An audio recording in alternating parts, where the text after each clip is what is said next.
Hello বন্ধুরা, চলে আসলাম আপনাদের সাথে কিছু টাইম আজকে রান্নার ভিডিও নিয়ে। তো আজকে বাসায় যা যা রান্না করেছি সেটাই আপনাদের সাথে শেয়ার করব। তো করেলাম পেঁপের ভর্তা করেছি, নদীর কাইক্কা মাছ রান্না, ডাল রান্না, আলুর ভর্তা। আর এখানে এখন আমি প্রথমে কাইক্কা মাছগুলোকে ভালো করে ধুয়ে নিয়েছিলাম, নিয়ে এখন আমি এগুলোর সাথে নুন হলুদ মাখিয়ে নিচ্ছি ভাজার জন্য।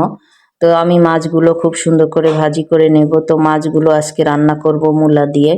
তো মূলা তরকারি অনেকে পছন্দ করে না, তবে রান্না করলে বেশ ভালোই লাগে। তবে সেটা আমি রাতের জন্য রান্না করব। এখানে আমি মাছগুলো ভাজি করে নিচ্ছি। তো আস্তে আস্তে করে আমি মাছগুলো উল্টিয়ে দিচ্ছি। তো যে কোনো মাছ ফ্রিজে থাকলে একটু ভাজি করে রান্না করলে মজা হয়। আর ভাজি ছাড়া রান্না করলে ভালো লাগে না, তরকারি দেওয়া যায় না।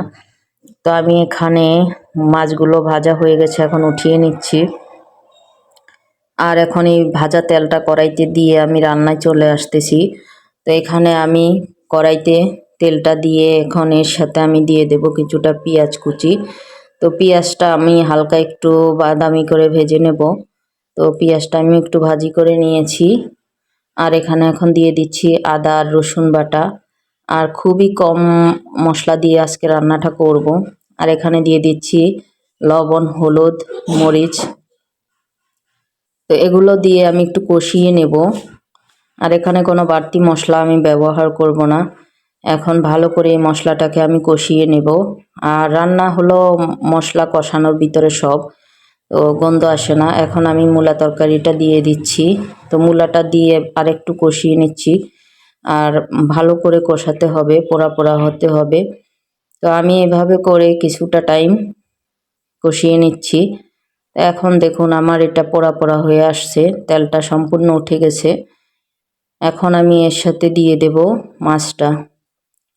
তো মাছ দিয়ে আমি কিছুটা আবার একটু কষিয়ে নেব, মাছের গায়ে মশলাটা যাতে একটু লেগে যায়। তো এভাবে করে আমি আবার একটু নেড়ে নিচ্ছি। এখন এর সাথে আমি কিছুটা পানি অ্যাড করে দেব। আর পানি দেব একেবারেই কম, যেহেতু এটা রাতের খাবার আর রাতের জন্য রান্না, তো একটু বেশি পানি দেব না, একেবারে কম পানি দিয়ে রান্না করব। আর যেহেতু 4 পিস মাছ, তো এখানে আমি প্রায় রান্নাটা শেষ করেছি। দেখুন কালারটা কত সুন্দর আসছে। আমার রান্নাটা শেষ, কড়াইটা আর ধুয়ে নেইনি। তো এটার ভিতরে আমি একটু ভর্তা করব।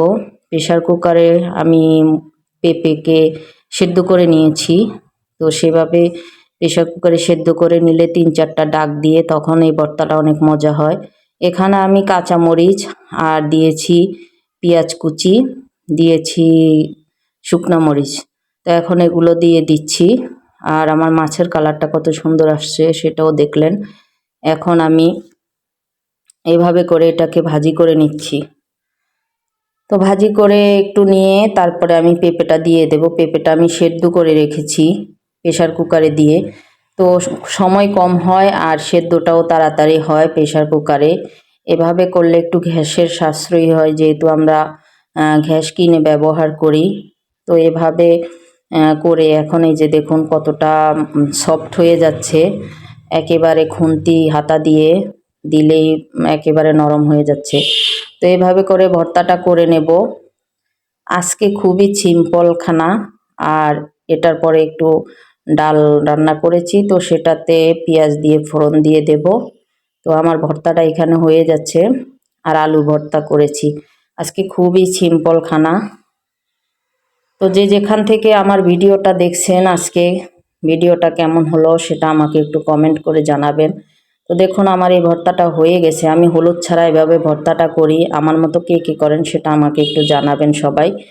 তো আজকে দিনের বেলা ভিডিওটা এডিটিং করতেছি, আশেপাশে অনেক হুন্ডা যাচ্ছে, তো সবাই ক্ষমা সুন্দর দৃষ্টিতে দেখবেন। তো এখানে আমি ডালটাকে ফোড়ন দিয়ে নিচ্ছি। তো আমার ডালটা প্রায় হয়ে গেছে। তো দেখুন ডাল হয়েছে, আর এখানে পেঁপে ভর্তা, এখানে মাছ রান্না, আর এখানে আলু ভর্তা। তো সবাই ভালো থাকবেন, সুস্থ থাকবেন। আল্লাহ হাফেজ।